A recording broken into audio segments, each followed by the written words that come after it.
Hey, it's great to be with you again today. It's the day before Easter. And for us, it's a day of preparation, right? We're getting ready for maybe eating dinner or lunch with our family and friends, going to church, celebrating Easter Sunday, the resurrection about Jesus. And it's going to be great, right? But 2,000 years ago, it wasn't so great. Good Friday had occurred. Jesus had been crucified, and his body had been taken down from the cross.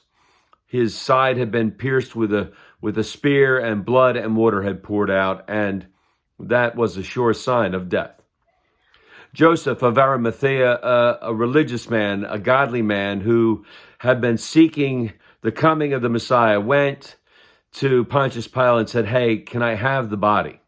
And he took Jesus's body, wrapped it in linen cloth, and put it in the tomb, a tomb that had never been used before. Jesus's followers, the women, came and saw Jesus's body laid in that tomb, and they knew where it was. And then they had to wait because the next day was Sabbath. It was Passover. They couldn't come and take care of the body, so that day they prepared spices and herbs for Jesus's body. They would go the day after Sabbath when it was okay to go, and then they would prepare the body. But that Saturday, that Sabbath day, it was quiet. People were fearful. You know, the men who had killed Jesus, well, maybe they were looking for his followers. Maybe they were looking for his disciples.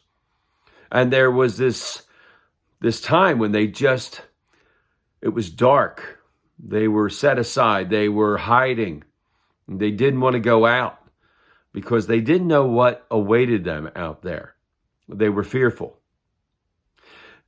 And as I look at our lives, don't we go through this sort of waiting after a death as well? Maybe it's the death of a relationship.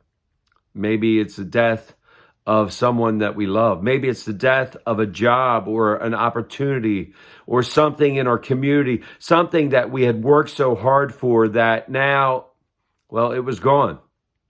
And there's this time of waiting, of trying to figure out what to do next, of how am I supposed to keep going on? I don't know what to do. You see, that's where the disciples were. And maybe that's where we are in our lives as well. Maybe we need to just rest today, right? Take the time to focus on God, to seek God's will, to pray that he will open up doors for us, that he will guide us and lead us, give us a vision for where we're supposed to go and what we're supposed to do next. Those disciples, they waited. We can do the same. May we keep our eyes focused on God during this time of waiting. May God continue to pour out his grace, mercy, and blessings on each and every one of us. Until we get to meet again. Amen. Amen.